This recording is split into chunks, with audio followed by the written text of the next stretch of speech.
Assalamualaikum warahmatullahi wabarakatuh. Kami dari kelompok 3 akan menjelaskan mekanisme, faktor-faktor yang mempengaruhi, serta variabel yang terlibat pada separator. Pertama, prinsip kerja separator. Separator bekerja dengan memisahkan campuran fluida berdasarkan perbedaan sifat fisik, terutama densitas atau massa jenis antar fase.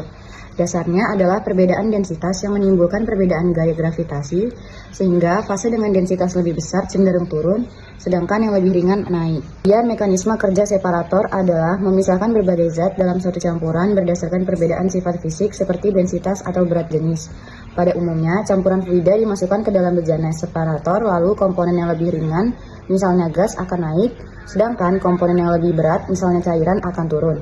Pemisahan ini memanfaatkan gravitasi atau gaya sentrifugal untuk memisahkan ketiga fase, gas, minyak, dan air, hingga masing-masing keluar melalui saluran keluar yang berbeda. Lalu ada faktor-faktor pada separator, yaitu ada tekanan, flow rate, level cairan, minyak, dan air. Laju alir ada pada campuran yang masuk pada inlet campuran. Jika laju alir yang masuk terlalu tinggi, maka air, minyak, dan gas tidak akan sempat berpisah.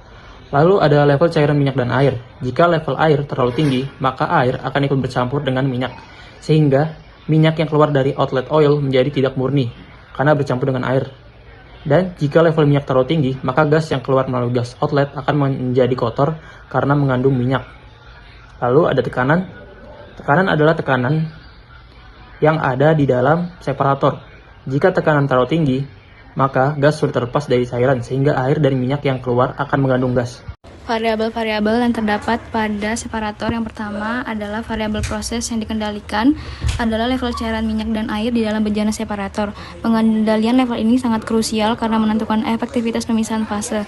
Jika level cairan terlalu tinggi, maka volume ruang gas di bagian atas akan ikut berkurang, akibatnya cairan dapat ikut terbawa ke jalur gas outlet. Fenomena ini dikenal dengan istilah carry over. Sebaliknya, jika level cairan terlalu rendah, maka gas dapat terdorong masuk ke jalur minyak yang disebut. Variabel yang kedua adalah manipulasi variabel. Variabel manipulatif pada separator adalah laju aliran campuran fluida yang masuk atau feed rate. Hal ini disebabkan karena laju alir feed sangat menentukan resident time atau waktu tinggal fluida di dalam separator. Jika laju alir masuk terlalu besar, resident time berkurang. Fase gas, minyak, dan juga air tidak memiliki waktu cukup untuk mencapai keseimbangan gravitasi sehingga pemisahan menjadi tidak sempurna. Sebaliknya, jika laju alir terlalu kecil, resident time menjadi terlalu lama. Kondisi ini dapat menyebabkan pembentukan emulsi yang stabil serta menimbulkan ketidakstabilan pada level cairan. Variabel set point pada separator itu ialah level cairan.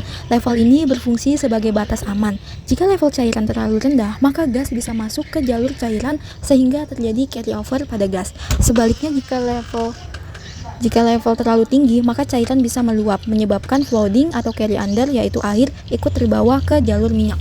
Variabel gangguan pada separator bisa terjadi di bagian tekanan gas. Kalau tekanannya terlalu tinggi, cairan bisa terdorong ke outlet gas atau disebut carry under. Sebaliknya, kalau tekanannya terlalu rendah, gas bisa ikut terbawa ke aliran cair atau carry over.